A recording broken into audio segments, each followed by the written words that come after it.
Yes.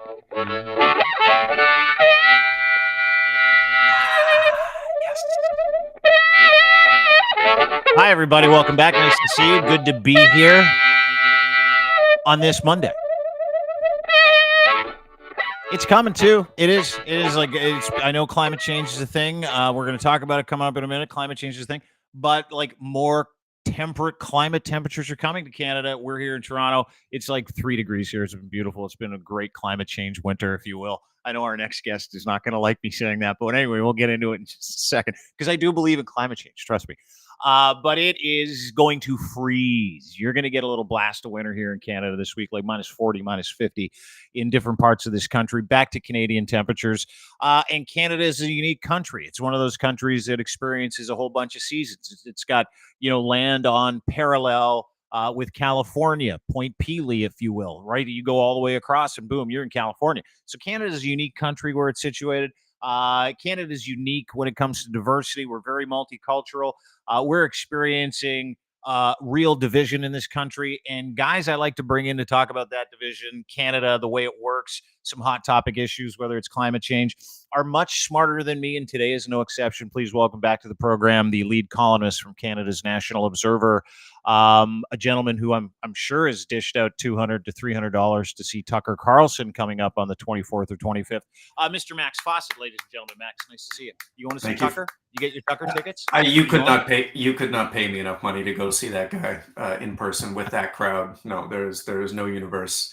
Why? Why? Get out of your silo, Fawcett. Get out of your silo. Go and experience something else. That's what they'll tell you, right? Fair point. I mean, it would be something, to sort of experience that in person. But I mean, I'd be the youngest guy in the room. That would be fun.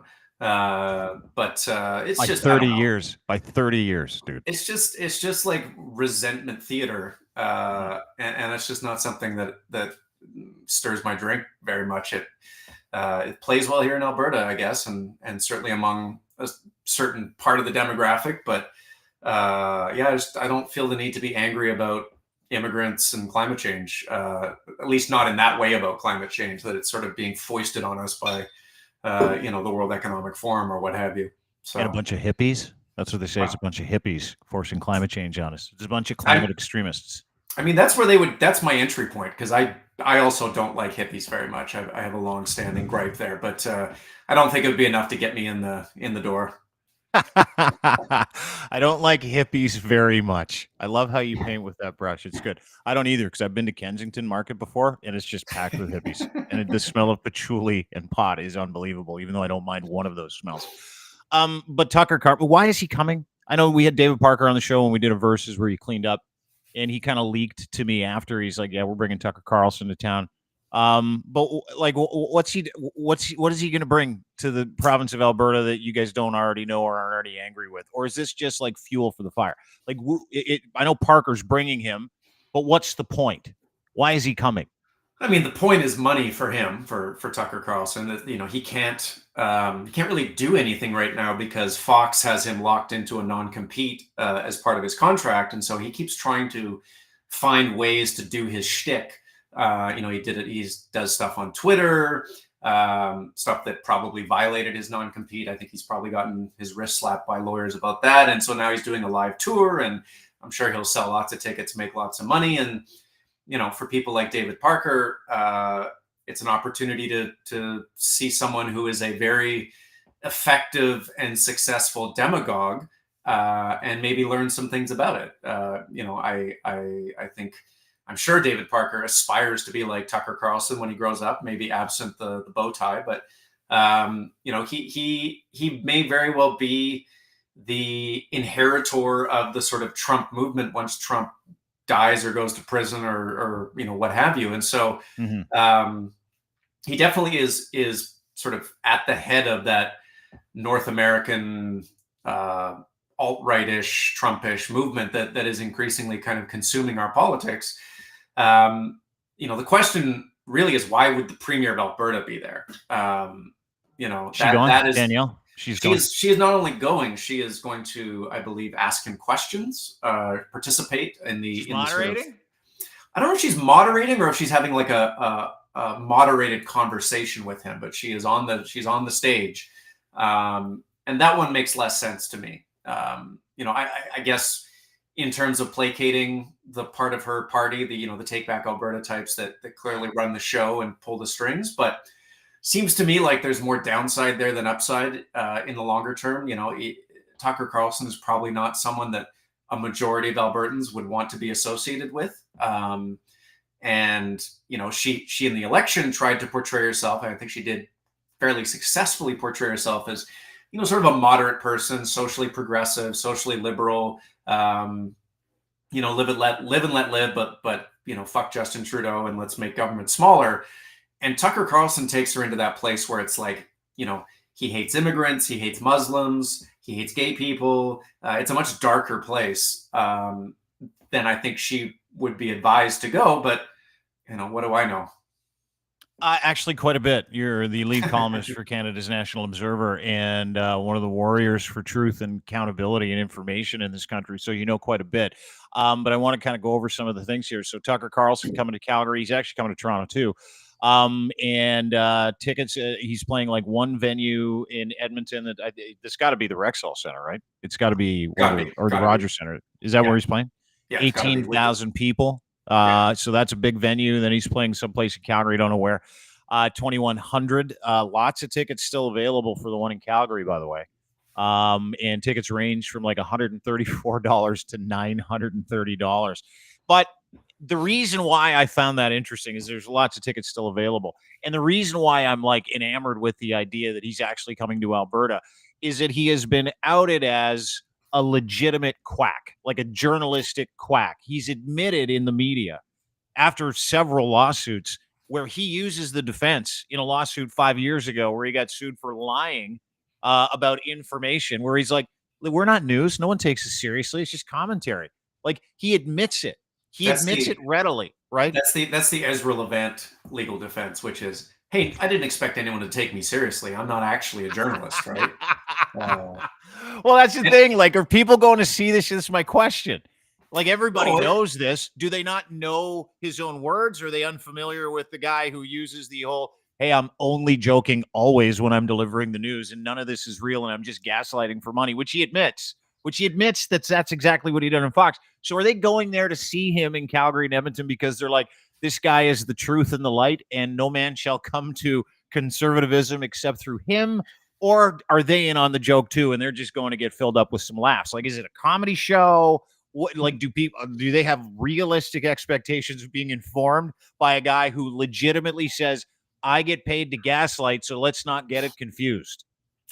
I don't think that there are a lot of people who are in on the joke to the same extent that Tucker is clearly, and it's not a joke to him anymore. I don't think it's a shtick, right? It's a routine that he does. I think part of the appeal for people is he's famous, and he's famous for saying things that they feel like they're not allowed to say and perhaps wish they could say to their colleagues, to their family, to their friends. Part of it is being in a room full of like-minded people who can say and believe things that are, again, sort of transgressive. And part of it is this sort of like reverse virtue signaling, which is to be able to tell people that they did it, right? To kind of shock people and appall them and whatnot. He, credit where it's due, like most sort of famous, successful American performers, he's really good at what he does. He's the best in the world at it. He is a much better version of Ezra Levant. He is a much better version of David Parker. And so he has some tricks up his sleeve that a lot of people probably are interested in seeing. In the same way that, I don't know, I'm trying to think of a left-wing equivalent, Robert F. Kennedy Jr., there aren't many people on the left in Canada that can do what he does. And I'm sure he would have a sizable audience if he decided to do a speaking tour up here as well. So it's sort of equal parts entertainment, reverse virtue signaling, and just being part of an experience that is kind of not allowed, or is people believe is not allowed. Yeah. Well, and you know what? It's funny because I think I'm all for it. Like, I think it's hilarious. I remember when Parker told us about it. It was shortly after our verses where you cleaned him up. And I thought to myself, that's funny. It's funny that you're bringing him to town. I wonder if anybody knows anything about him. And then I started thinking about the epistemology of the kind of news that you might get out of Alberta. And I was there recently. Beautiful Calgary, by the way. Love Calgary. Love the people of Alberta. Nice people. And I had a conversation with somebody who's like, hey, did you hear Tucker Carlson's coming to town? Because I came to town, met some people, and they knew where I stood, right? It was a business thing. And so they're like, okay, this guy's coming to town, and he clearly thinks differently than a couple of us. And so we had this conversation, and he thought he'd stick it in my eye. Like he was like, hey, did you hear Tucker Carlson's coming to town? And I'm like, yeah. Actually, the guy that organized it, I interviewed him, and he told me about it like shortly after, said it was going to happen. And he said the whole goal is just to piss people off, to piss off the left, make people think that he's putting the thumb in the eye of the woke agenda in this country. And he's like, his exact words to me were, no, that's not true. He's coming up here to inform people about what's really going on. And this is a successful person, dude. Like it was a successful, smart individual. And I said to him, well, what do you think is going on? Like what is going on that he's going to inform people about? And he goes, you'll see. And I'm like, okay, so let's dig into you'll see a little bit. What is it that you hate about Justin Trudeau? Like I asked him that. I said, hey, tell me why you hate the guy. And he goes, he's ruining the country. And I go, okay, that's very vague. Can you get more specific? Can you give me examples of the ruinous relationship this Trudeau guy has with the country? And he's like, all the scandals. And again, this is a smart guy, right? This is a guy who I'm like, wow, like you got to this point where you've made millions of dollars. You got a beautiful house, you got a cottage, you spend like summers, winters in Florida. You can't be that dumb. And I had to ask myself, and you live in Calgary, you write for one of the leading digital publications in the country in Calgary, which is difficult. You talk about climate change and stuff like that. My question is, and I was left asking myself this question. I didn't want to ask this person because I have no idea how they consume news. Do you get a completely different news cycle out there than we do?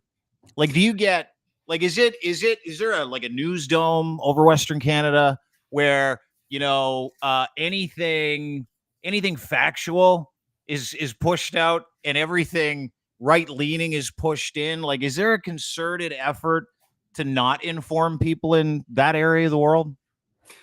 I'm not sure that it's so much like a concerted effort by any one group as it is just the nature of the media diet that people have out here. So in, back east in Toronto, you have, or at least you have for now, a multitude of papers. You have the Star that has traditionally been a pretty left-leaning, although that's changing. You have the Globe. You have, the radio stations are all pretty darn moderate, with some exceptions. Like there's just a much richer diet there and a much wider variety of sources. In Alberta, getting the Globe and Mail is sort of like a choice. You really have to work to find it. It's a statement about your values. It's probably virtue signaling. The major papers out here are sort of desiccated husks of the post media empire that just give you, this very right wing commentary from, whether it's, what Lorne Gunter up in Edmonton, Rick Bell, Rick Don Braid down here in Calgary. Like it's very kind of one dimensional. And then, there are these online outlets out here that I think punch well above, maybe not their weight, but because they're from here, they have a bigger audience. So that's the Western Standard. The Rebel still has a big following out here. And so it is just a bit of a different media environment. The CBC, I think, has a decent following out here, but it's seen in much more polarizing terms than it might be in Vancouver or Toronto or Montreal. So there are people out there who, especially in the business community, especially in oil and gas, who they function at what appears to be a high level, and their understanding of the world they live in is a caricature in a lot of respects. And certainly when it comes to politics and world affairs, it doesn't seem to cost them though. Like if you're a guy who has, like you said, who has vacation property, who's a millionaire, whatever, why would he ever doubt the things that he's consuming or the things that he believes? It hasn't cost him anything. There's been no price to pay for that. So, that's sort of the challenge that progressive politicians face out here is the water is a little bit tainted. And you kind of have to work with that, rather than try to fix it. Fixing the information ecosystem is a much bigger project than any one politician can embark upon. Yeah, and you've got some people that have legacy reputations out there that are part of that message too. I want to bring up W. Brett Wilson, an old friend of mine, Yep. who I met when he was on Dragon's Den. It's got to be 15 years ago. Interviewed him several times. Have enjoyed many, many fruitful conversations with him prior to the pandemic. Good dude, nice guy. Seemed to be able to have that unbiased approach to politics prior to the pandemic and prior to the Trudeau tenure and prior to this liberal government. Back into Tucker Carlson, and I'll just go through some of the tweets that our friend Brett put out. He says, if so, a few thousand object to Tucker. Nobody objected to Barack Obama, who destroyed the economic gift that Keystone XL offered Canada. It's a pipeline. And he signed the petition, if you wish. FUI, the event in Calgary is sold out. Edmonton, pretty much onward. And we know where his interests lie, obviously, with oil and gas, orphan wells. He does everything. All of his messaging comes from his self-interest. But then, and I get that with politics. I get that with influence. I get it with narrative. I understand it. But then we have stuff like this, and you'll like this, where he puts out a climate change meme. The woke cannot explain. And keep in mind, this is a billionaire. Climate change. This is the meme. This is what it says. Until you can explain to me how a storm has raged on Jupiter with 900-mile-per-hour winds for centuries, until you can explain to me the dust storms on Mars, until you can explain to me how Venus became a greenhouse planet, all with no human influence, and until you can explain to me how more than thousands of years of ice age ago, a mile thick was once over what we now call Detroit, and until you can explain to me how that same mile thick ice decided to melt all long before industry arrived on the planet, take your climate change mantra and stuff it. Now, I'm no climate change expert / journalist like yourself. That is about as fucking unhinged as it gets. And then I consider the fact that guy has more money than Carter has pills. And I'm like, how? Was that like, is this a progression that you've seen over the past 3 years? Or is this DEFCON trying to protect his wealth? Like, what is he doing? Is he unwell? Yeah, I don't want to say it's tragic because it's hard for it to be tragic when it's pretty fucking tragic, man. Like, I knew that guy. Right. Well, so did I. I mean, I interviewed Brett a bunch of times over the course of my career, reporting for business magazines, being the editor of Alberta Oil Magazine out here. And he was always like a super generous, warm, funny, thoughtful, kind guy who, like he was a bit eccentric. He was a rich guy, but he helped people. He was warm. Like that's the big sort of shift. And I don't know if it was something that happened in his own life, personal circumstances around his family. I don't know if it is sort of his ongoing battle with cancer, where he's I think it came back again last year, and I know he goes down to the States for some some fairly experimental medication for it. Like I don't know what, and maybe it was just the pandemic, right? And just being alone or being in sort of his silo and getting angry. But there's just sort of that rage cycle. I think you see with a lot of older guys, older lonely guys who don't have a circle of friends where they can kind of pull you out of your spiral and be like, hey man, you're being a prick. Stop it. Right. Put the phone down, go play golf, go somewhere warm, like enjoy your life. He seems to be trying to find meaning on Twitter, right? On posting these memes. And by the way, with the meme you posted about, if you can't explain all these things, scientists can explain all those things very easily. He should go ask a scientist. They'd be like, well, here's why this, and this is the way it is. And, climate change is real, but he's not looking for truth. He's looking for validation. And to me, that tells me that he's not finding it in his own life. For whatever reason, he used to find it through business. Maybe he's less involved with that these days. I don't know. But, I think there's a lot of people who the combination of social media and the pandemic have transformed from better versions of themselves to much worse versions of themselves. And, ultimately, I think it's really hard to pull people out of those tailspins once they're in them. See, and part of me, I agree with you. I agree that it's a kind of a combination of things, right? Like I said, I understand protecting your wealth, right? If your business is oil and gas, you have orphan wells you've been asked to clean up, you won't do it because it comes at a cost. You still are in this game of trading a commodity, which is really the economy in that beautiful province of Alberta. I understand all that. I understand Keystone XL. I understand the need for responsible extraction. I get the need to move away from fossil fuels, all those things, right? It to me, it seems like there's this ring of influence around that area of the world, Saskatchewan, Alberta, right? And that ring of influence and the way people are behaving to protect whatever influence they thought they had. And I think you're right. I think it's older dudes. And I think guys like Rex Murphy, I know we talked about it before we went on. Those guys are leading the charge because they're just as miserable as everybody else, right? They're just as miserable that the world has changed.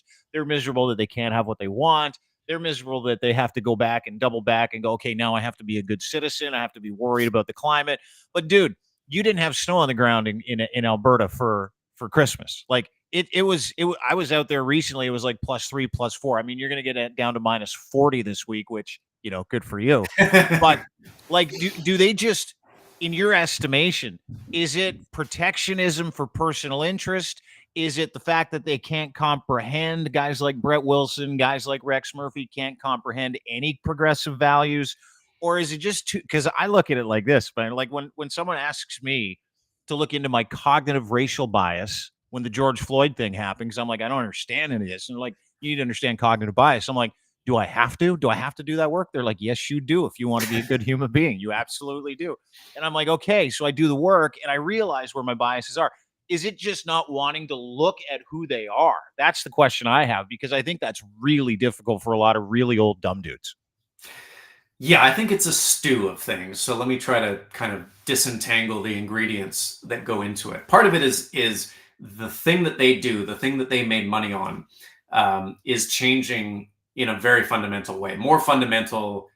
It would be like in Toronto if all of a sudden all real estate deals had to be done with crypto, right? Like it's just a total sea change in the world that they have come up in, made friends in, and made their money in. And a lot of them, it's easy to change when you're in your 20s, your 30s, your 40s, even when you're in your 60s, you don't want to change, right? Like it's just too much work. And so rather than try to understand the world that is sort of unfolding before their eyes, they just reject it. They say, no, it's not real, doesn't exist, not happening. You're all idiots. We know best, right? That's part of it. Part of it is there's a lot of similarity in the backgrounds and social circles of people here in a way it's like a company town to a certain extent. And I never experienced that when I was living in Toronto or Ottawa or Vancouver. Because you would always meet people there, and someone would be an engineer, someone would be in media, someone would be in construction. Like there's just people came from different worlds. Especially in Calgary, the powerful people, the people who are sort of in the leadership positions, all tend to have gone to the same schools, often the same programs, worked in the same industry, run in the same social circles, and so they don't meet people who can challenge them and kind of bring new ideas into their face and say, hey, you're thinking about it this way, but it's really that way, right? And so they just have a real kind of blind spot on a lot of this stuff. And I think when you get to a certain point in your life and people tell you that you have a blind spot, your instinct is to tell them that they're wrong or tell them to go fuck themselves. And there's a lot of that out there right now as well. And part of it is just, a lot of the people here are older. And I think older people, especially older men, struggle with loneliness. They struggle with anger issues. And I think with Twitter, you have this perfect sort of vessel for all of that anger to be expressed, right? You can take all of your negative emotions and just spew them onto this social media platform. And, in Brett Wilson's case, and, the right-wing pundits, you get rewarded for it. You get followers for it. You get likes, you get shares, you get admiration for your bile. And it just sort of creates a feedback loop where, okay, I guess I'll just put some more bile out on here. And, it's amazing how that reward for 13-year-olds is a reward for 75-year-olds now too. Well, right? I mean, some of these folks who are 75 are operating at the, the mental level of a 16-year-old. But, I think one of the things I've learned as I get older is that, people who get older are still the same people on a lot of levels, right? and they respond to the same incentives. We were talking about this off air, but like, a lot of the alt-right stuff right now, a lot of the sort of the angry white men of the internet are just people who didn't get to go to good parties in high school, and they're still pissed off about it. Right? Dude. And it's funny because like you and I, again, we talked about it off the air, but I have this conversation with people all the time where they're like, what happened? And I'm like, do you understand Bitcoin? And they're like, no. And I'm like, well, let me take you through it. There's a group of guys, specifically men, right? Who were ignored in high school. They were the guys who were all involved in chess club. They were the guys who like never went to pep rallies. They were the guys that wore trench coats. They were the guys that had slick back hair. And they were the guys that got mocked every time they went to and from class, right? Because they took themselves so seriously and they dressed up like they were, I don't know, fucking college professors when they were 15 and 16 years old. And they fancied themselves to be really important, even though they had a real serious like problem with girls and they had a problem with social structure. And I'm not going to speak to the kind of homes they were from, but it's like they all found each other about 30 years ago and decided like, hey, listen, let's invent a way that we can get back at all the jocks. Let's invent a way that we can get back at all the people that we hated in school that ignored us. And when they found each other in chat rooms, they found each other on 4chan. And now Twitter has basically turned into glorified 4chan, right? So they're finding each other on these social apps and these subgroups, and they're saying, yeah, you've got, and dude, I'm convinced that's why Peter Thiel and Elon Musk invented Bitcoin or invented PayPal. I'm convinced that's why Bitcoin was invented, because they said, you know what? We're so mad at the institutions that treated us like shit. We're just going to stick our faces in the middle of it, and we're going to tell everybody we got a new way of doing things, and this is our new truth. And so I look at guys like Rex Murphy, and I think that guy has never been to a party. He's probably never been married. I don't know if he has or not. He's probably never had a life outside living his childhood resentment out for the past 60 years. And I feel like that's what we get. I think there's a ton of truth to that. I mean, it used to be, I think, that, at least with some of those dudes, because there was not the internet, you kind of had to do better. You had to work on yourself, make yourself a bit of a better person, a less angry person, if you wanted to meet someone, if you wanted to fit into society. And now you can go into these chat rooms, into these boards, and you get this feedback, this validation that says, no, you don't need to change. You're not the problem. They're the problem, right? They're the ones who are wrong, who don't understand, who need to change their ways. And it's sort of like, that movie or that series of movies, Revenge of the Nerds, but it's like on steroids. It's society. And by the way, like that movie has some of the most terrible scenes in it. If you look back at it from sort of a modern perspective, like there's rape in it that just totally gets like looked past by the nerds. Like there is a sort of a parallel here, but it really is kind of, we're living that out right now, that these angry people who are not included are getting their payback and really kind of want to burn everything down. Like that's where that let's burn everything to the ground impulse, I feel like, comes from.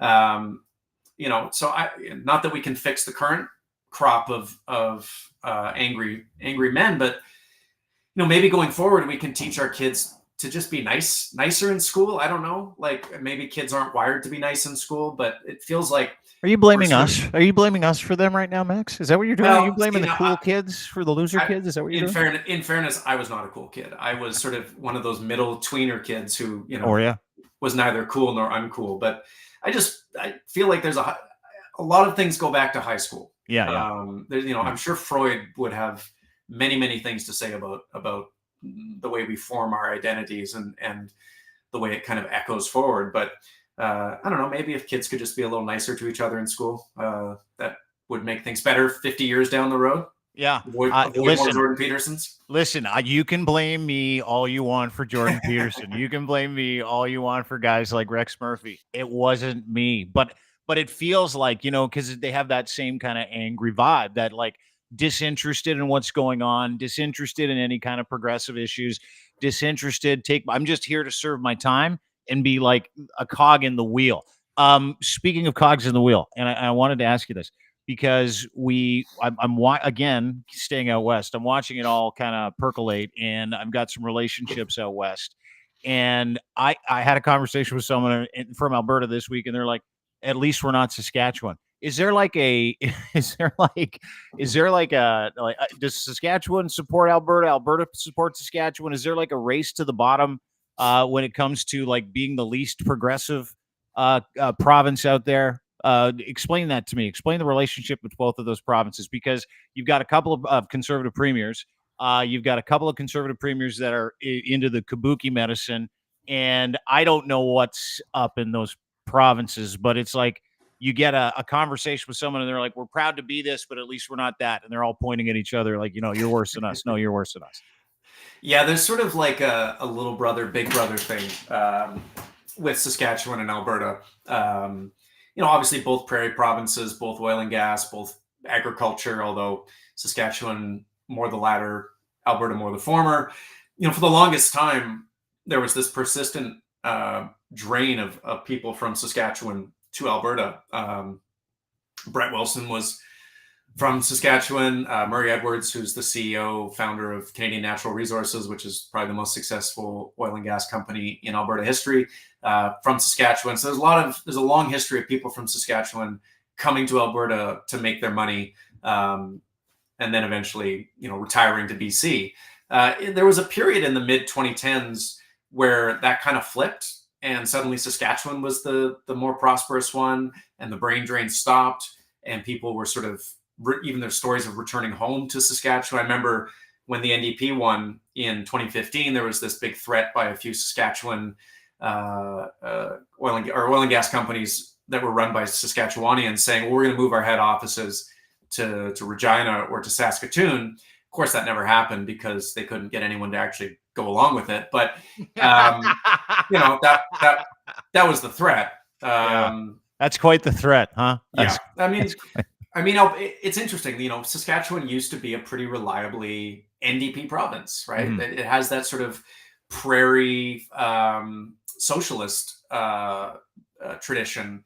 Tommy Douglas. There's lots of NDP premiers, and then it kind of flipped in the 90s and 2000s, and I think right now it's probably much more conservative than Alberta.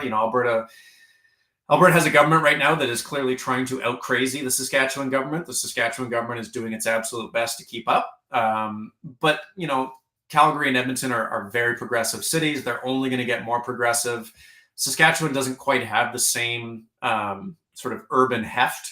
So I think it will win the prize, I think, in the race to the bottom. But there's a lot of parallels actually between Saskatchewan and Kansas. Kansas used to be this very left-wing state in the Union, and has progressively gotten more and more conservative, driven by cultural issues, LGBTQ stuff. And there's a really great book called What's the Matter with Kansas? And it's kind of all about how it went from this progressive left-leaning place to this sort of increasingly paranoid right-wing place, and all the damage that actually did to the state and its economy. So, maybe there's a similar book that's waiting to be written about Saskatchewan one day.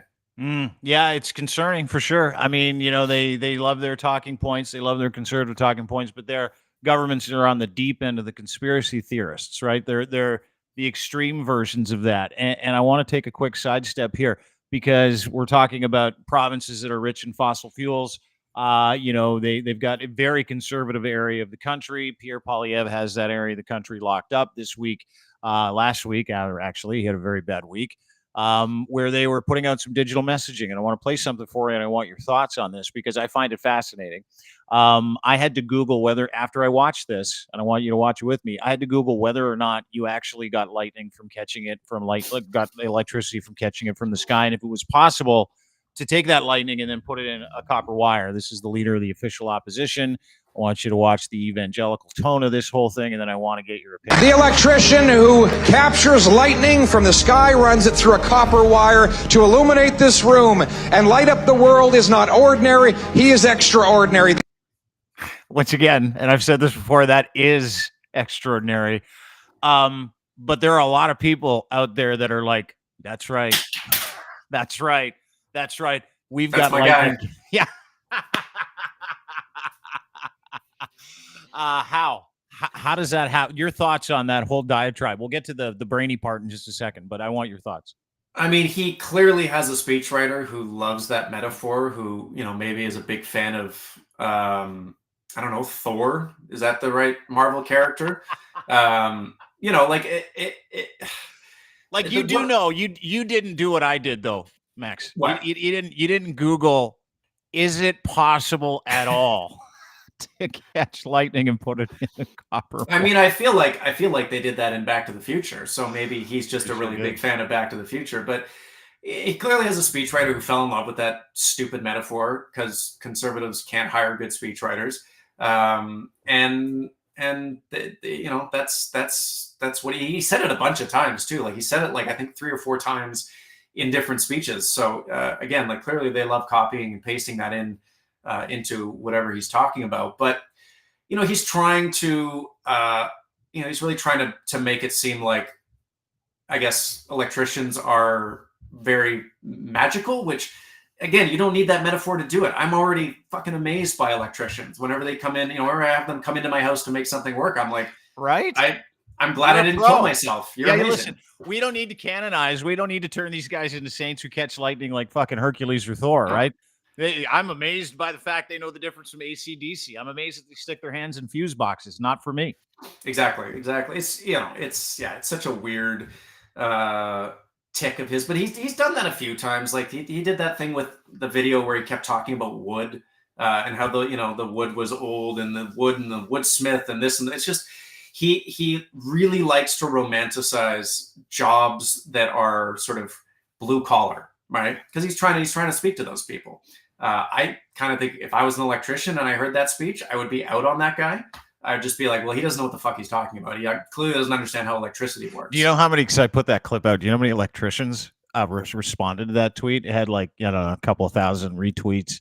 And they're like, yeah, so I'm an electrician, and I'm going to go outside right now with a lightning rod. I'm going to stand on some sheet metal and see if this works, because it's never been done in human history. And I'm like, no way, really? He's like, yeah. But like, electricians all laughed at him, to your point. And he's trying to endear himself to the common person. He's trying to endear himself to the working man, the person that works with his hands, right?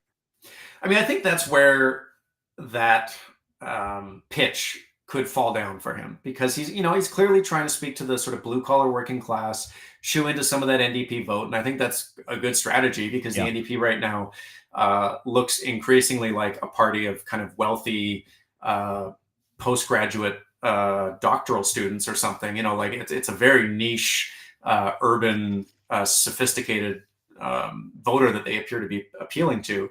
But I think anyone who has sort of worked with their hands, who has a blue collar background, should be able to sniff out the fact that Poilievre is not of their kind, right? Like, he is a career politician. He has never, had one of those jobs. He does not understand what it's like to do what they do.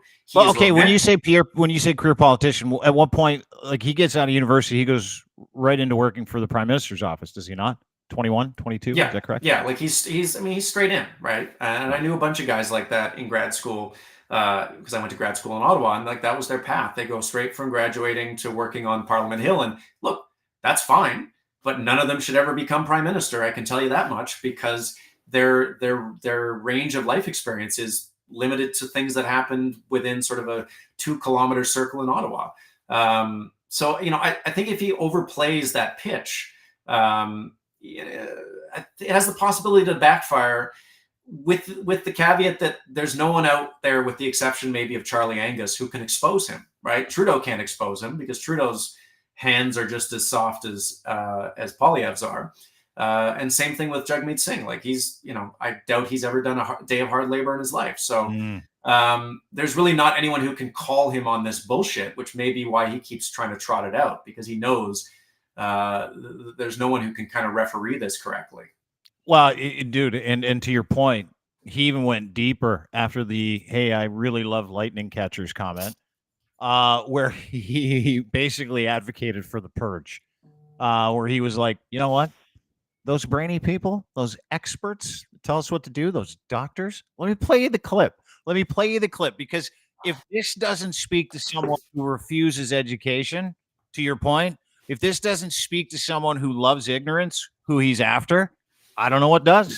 Speaking of experts, we're often told that there are these brainy people who have a higher standard of virtue than the unwashed masses, that they have to decide for all of you and all of us because they just know better.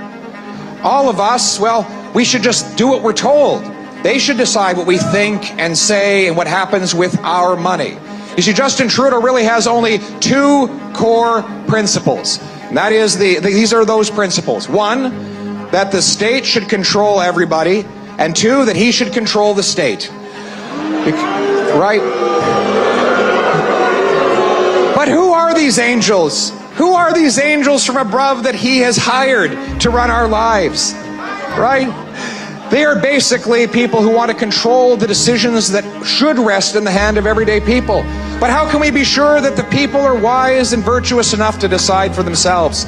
Aren't they just ordinary people? Ladies and gentlemen, I have held about 120 rallies in the last year and a half since I launched my leadership campaign, and I have a policy that at each and every one I stay until every person who wants to meet me has shaken my hand. Weird flex at the end. But let me just kind of summarize that for you, Max. As an academic, and I am not one, you are, and as someone who puts his faith in experts, doctors, engineers who build bridges, people that set rules, laws, people who are masters at PhDs in legal policy, foreign policy, like really smart people that have the education and the wherewithal to be able to do it, right? Guys, how about a heart surgeon? How about an electrician, right? What he's advocating for there, in my mind, I could be wrong, is a society where these experts that we ask to keep us healthy, keep the lights on, we don't listen to them anymore. We need to just listen to ordinary people. Am I wrong? Is that like one of the greatest gaslighting clips in the history of Canadian politics? Yes or no?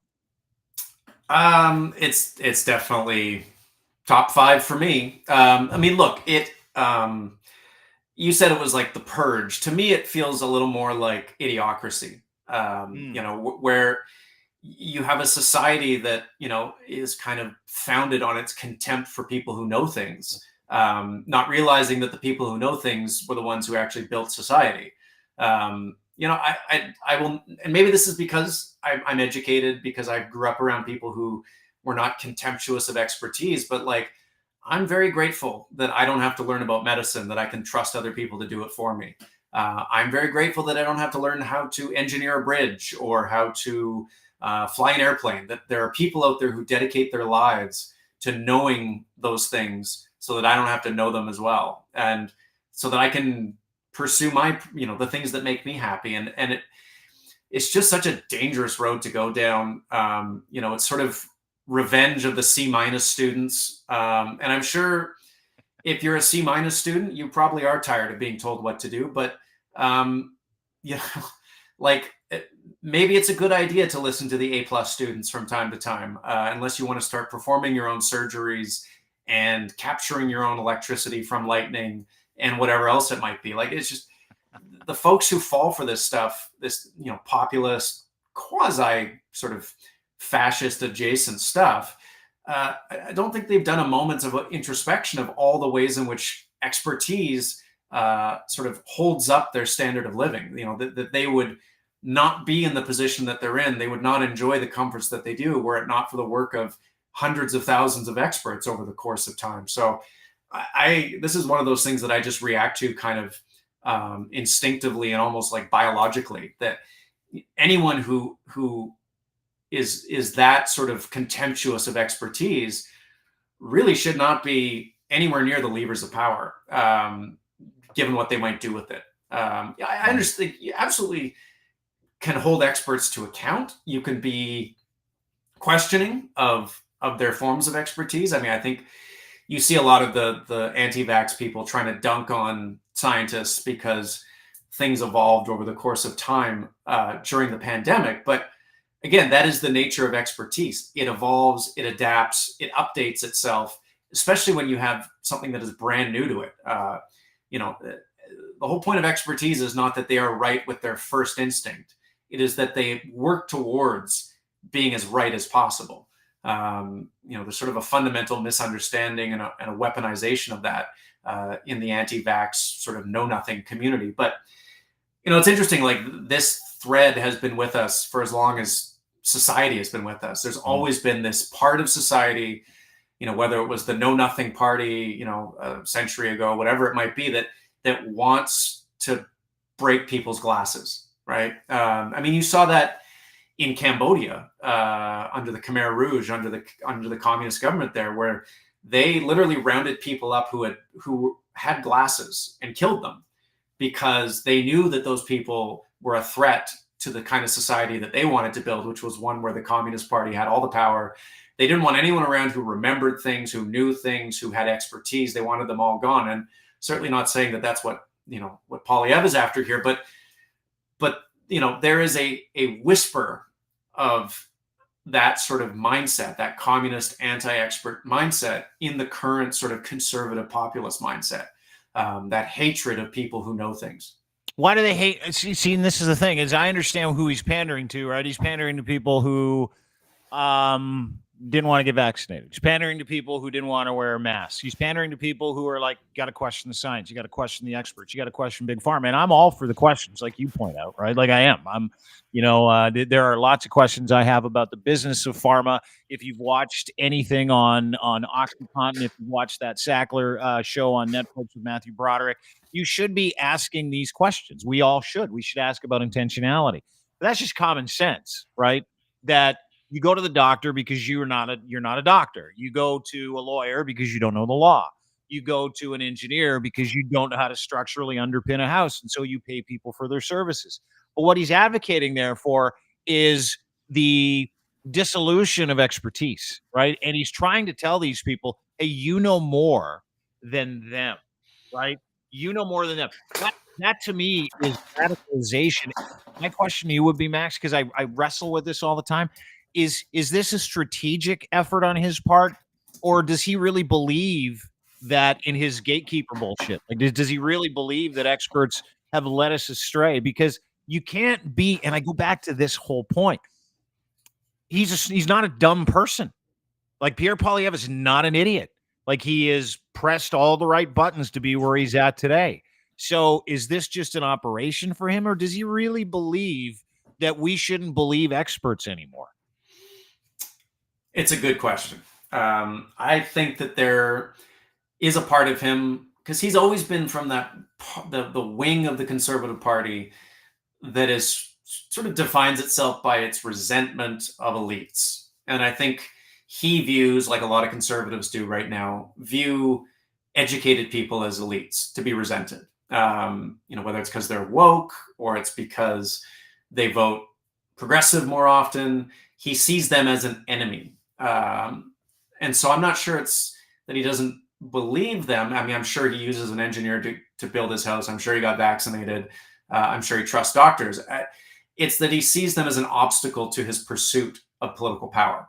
And so there's an inconsistency in what he does and what he says on that front. I think that's true of a lot of populist conservatives. I think there are very few of them who actually don't go to the doctor because they think doctors are crooked. I think there's a lot of them who say that because it plays well with a certain part of the audience. I mean, there's this quote, I was just looking it up, from Isaac Asimov, who's obviously one of the great science writers of human history. And he was talking about this sort of persistent anti-intellectual strain in human society. And he said, it's all about this belief that my ignorance is as good as your knowledge. Mm-hmm. Right. And that really is kind of what he's pitching there is these so-called experts and their so-called book learning. Why is that any better than what you know as a common person? Right. Which is nonsense. There are lots of things that we as people don't know, and it's okay to admit that. But it kind of comes back to this notion that, like, educated people think they're better than you. They, you're unwashed, they're washed. It's this sort of outsiders. Aren't they though? Aren't educated people better than people who are not educated on a certain subject? Oh, on their subject matter, absolutely. And so they are better at it, whatever that it is, than the common person without education in that space. So yes, the answer is yes, they're not better people. Right. That's what he's implying, is that they think they're better people, that you're filthy, they're clean. And like, I love that's, how he called all the people there unwashed as well. yeah. Like that, what a nice little side hustle that was on everybody there. They think you're dirty. Just to be able to insult them to their face and they don't realize it. Yeah. I mean, I think there's a tell there, which is that Oh yeah. I don't think he hangs out with those people in his private No. life by choice. No. I think, like a lot, it's like Trump. Like Trump has these rallies with these folks, and he wouldn't be caught dead hanging around with them at Mar-a-Lago, right? He wants to play golf with other rich people, and he doesn't want the poors anywhere near his property. But it's a shtick. It's a shtick he has honed to a certain kind of perfection. I think educated people need to get their heads out of their asses a little bit on this stuff. In that we have to do a better job of pushing back and not just assuming that the public is going to trust our expertise or validate that, once it has been sort of confirmed that it will remain that way forever. They have to constantly be doing outreach, doing sort of communications so that the public understands what they're talking about rather than just taking it for granted. Because there are people like Polyev out there who are actively working to undermine their standing, undermine their credibility, and that has consequences. Oh, well, we've seen it. A lot of people died over the past 3-4 years because of the undermining of expertise, right? We've seen it like in real time. Look at the mortality rates, or the the average lifespan in Saskatchewan and Alberta. It is going down quicker than anywhere else in the country. I would submit to you that's not because we have the most vaccinated people, because we sure as shit don't. It's because we have among the least vaccinated people, and so people are dying here more frequently than they are in BC or in Quebec because they didn't get vaccinated, because they don't trust the science, because they have politicians in their ear telling them not to trust the science. So yeah, there are real consequences. The part I can't quite figure out is, you look at, and this data comes out of the States, that, Trump supporters are dying in much bigger numbers than Biden supporters because of the vaccination rates. And they're literally killing off their own supporters. Like, at some point, you would think that they would realize this is not a winning political strategy, but that doesn't appear to have sunk in yet. Yeah, and I think part of it too is you got a group of people who at this point are so pot committed. Like, listen, when you're a kid, you remember ever telling a lie? You're like, I gotta lie because I'm gonna get in trouble, and you're like, okay, I'm gonna lie. And then your dad's like, tell me the truth, and you're like, oh, fucking, I already lied 3 times. I gotta keep lying. Like, you can't, you know what I mean? And then you get to the point where you get found out, and you keep lying anyway. Where it's like, no, I swear to God, Dad, I swear to God, and the gig's up, and you know it. And you feel this incredible shame. I think there's this avoidance of that tax 100%. that plays way more into like, hey, listen, I'd rather die than be wrong at this point. So whatever, right? Do you know what I mean? Would you agree? 100%. There's so many people, especially older people, who at this point, like you say, they're so pot committed to this narrative that, yeah, they would rather die than be wrong. Have to come out and say all those like woke libtards were right all along, and I was wrong all along. No, they'd rather go. Oh, my doctor was right. God damn it, guys. I'm sorry. There's too much. You know what it is? I think a lot of people look at their Facebook accounts and go, do I have to scrub 3 years worth of shit? Like, do I have to? I got to go back. That's a long afternoon of like saying sorry for the last 3 years of sending out memes saying only cucks wear masks, right? That's a long afternoon of going, oh, there's that time I said the micro implant was going to give people 5G in their brains. I forgot about that. Like there's a real fear. And it's funny because it's like, there's a study that was done where people were talking about their fears, their inner fears. And being wrong was 1 and 1A with public speaking. People would have rather have died than have been publicly wrong or shamed for being wrong or have to speak in public. Like, I don't think people understand the psychology behind that when it comes to this subject. I don't. No, 100%. I couldn't agree more. Yeah. Anyway, last question I have for you. Are we over the Shohei Ohtani bagging of the Toronto Blue Jays? Are you okay with it? I know you and I shared a lot of DMs. I led you down the garden path. I'm like, he's on a flight. I feel really bad about that. I'm really sorry. I shared that in my Slack. People got very excited. No, I'm, there's a universe out there, an alternate universe where he's signed with Toronto, and I'm, I like to imagine I'm living in that sometime, but it was fun. Like, there's a company that was selling a T-shirt that had like the flight number on it, and I'm tempted to get that because that moment, that day, and it was like talked about as terrible journalism on the part of the baseball writers who there was a couple of mainstream writers who said it was happening. Yeah, a buddy of mine, John Morosi, said it. Like, I actually sent him a note, and I defended him after because he got gamed. Yeah, like I'm sure he got gamed. But to your point, yes, continue. It was, yeah, but I look at it from the perspective of a fan. Would you rather have had that experience and then miss out, or never have had that experience? I think I would rather. I remember those hours so fondly that I kind of, even with all the disappointment that came afterwards, it was fun for that moment to feel like, oh my God, it's going to happen. There's a chance. The Babe Ruth of the 21st century is actually going to play in Toronto for the rest of his career. There was actually a video that I shared that someone pointed out in my DMs was clearly not true, but there was a video of him like walking through a private airport, and someone tweeted that it was in Toronto, and I shared it, and I was like, oh my God, he's coming. And then, no, that was an airport in that was like an old video of him going through an airport in California. You got taken. Dude, I did the same thing. I did the same thing with the flight. I did the same thing with that video of him walking through those doors. You saw the sun setting in the background, and it was like, there he is. He's in Toronto. I put it out, and I get a note from a friend of mine who's like, dude, and a guy I trust, and I'm like, and he's like, dude, you got to take that down. And I pride myself on at least checking the metadata to make sure that I'm not putting out a video that's totally representative of what it is that I said it was. But I was so excited that day, Max. You and I are texting back and forth. I'm like, it's coming, it's happening, it's coming. I got that, he's coming. And then you're like, wait, because you're a responsible journalist. I am not.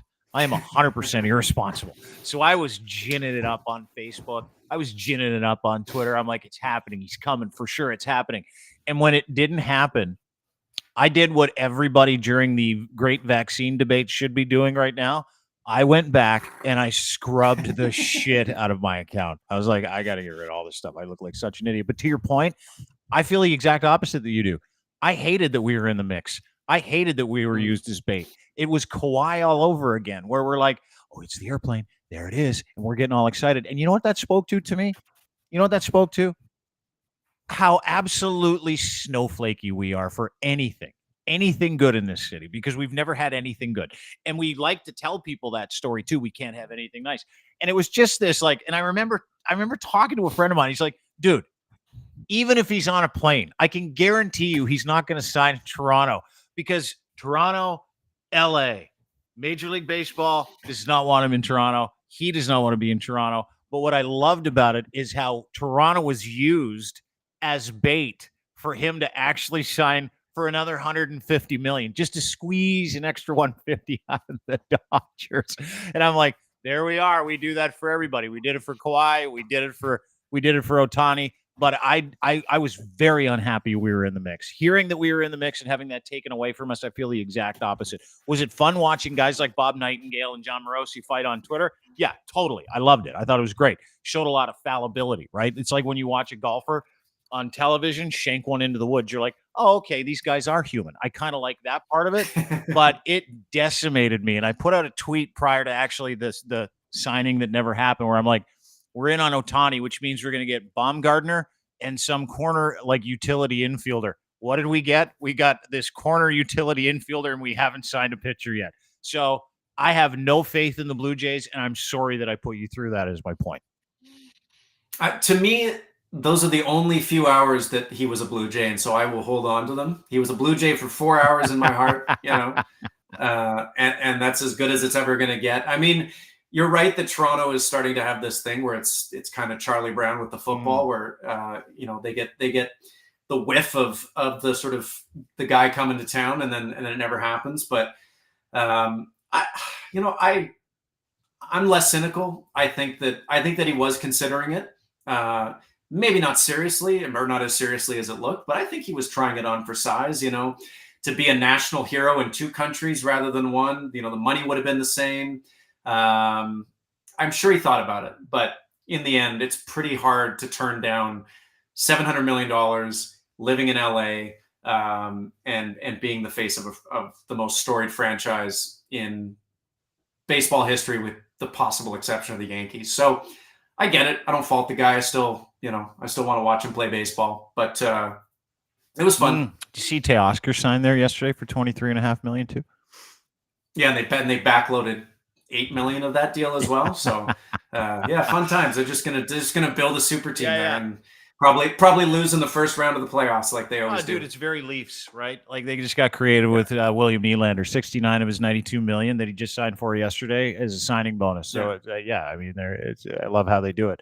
Oh, to have that kind of money. Max Fawcett, always a pleasure. Awesome to see you today. Thank you so much for spending an hour with us on the program. Lead columnist for Canada's National Observer. Listen, if you're interested in accountable information when it comes to this climate, when it comes to this country, when it comes to really things that matter that don't get covered in some traditional aspects of the media landscape in this country, I would highly encourage everybody listening to get a subscription to Canada's National Observer. Max Fawcett, lead columnist there, does just amazing work. He's got values that I think every single Canadian, they come out in your intellectual freedom as well. But you've got values, you and the group over there, Linda, you guys do an amazing job. Real bright light in the landscape of news in this country that's just filled with disinformation, and I don't want to get to right now. We'll get to that another time. Yeah, but thank you, dude. I appreciate it. Thank you. Always a pleasure. I come here for those pep talks, so that fills my cup for the rest of this week. Get back out there and get yelled at by people on Twitter. Yeah, go mix it up with the guys from the Canadian Taxpayer Federation and David Parker, and we'll meet in a week and a half, and we'll decamp on the whole thing.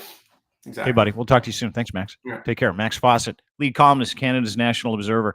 At Max Fawcett on Twitter is where you can find him. Good dude. Smart guy. Community-minded guy. Make sure you subscribe to the National Observer, Canada's National Observer, anywhere you can do so, anywhere online. Super inexpensive. Great journalism. Journalism you can trust. Very hard to do that in this landscape. Something we talk about all the time. And just a quick update. Yes, we are building a tool for people to be able to understand disinformation, to be able to make your way through this landscape of news and misinformation, people that want to keep you kettled, people who don't want to tell you the truth, where you can ascertain the information yourself. You can figure it out. You can draw conclusions. You can make a summary from the events that happen around you as opposed to be told what's going on. And that works on both sides. I don't like both sidesing the issue. I know we talked a lot about the crazy right today, but listen, misinformation is everywhere. So we've got a GoFundMe. You can find it on the homepage of Crier Media. You can also go to my Twitter handle, @ItSteamBlundell, and check it out as we build this tool, as we defend ourselves against a lawsuit that was launched by Canada Proud, widely regarded as one of the biggest purveyors of misinformation in this country, an exclusive agent of the Conservative Party. You can do that. We'd appreciate it. It's on our GoFundMe as well. Go to my Twitter feed and you can find it @ItSteamBlundell. But more importantly, I want to thank everybody for the support. It's been otherworldly. Canadians want to find out how we get reprogrammed. Canadians want to find out how we are able to perceive information, not just the affirmation of where we're at, but getting out of our silos and reading about factual events, factual things around science, around public events, around politics, around news, information, sports, doesn't matter what it is. So we're developing that tool in conjunction with a couple of partners. And I want to thank Canada Proud for suing us. I do.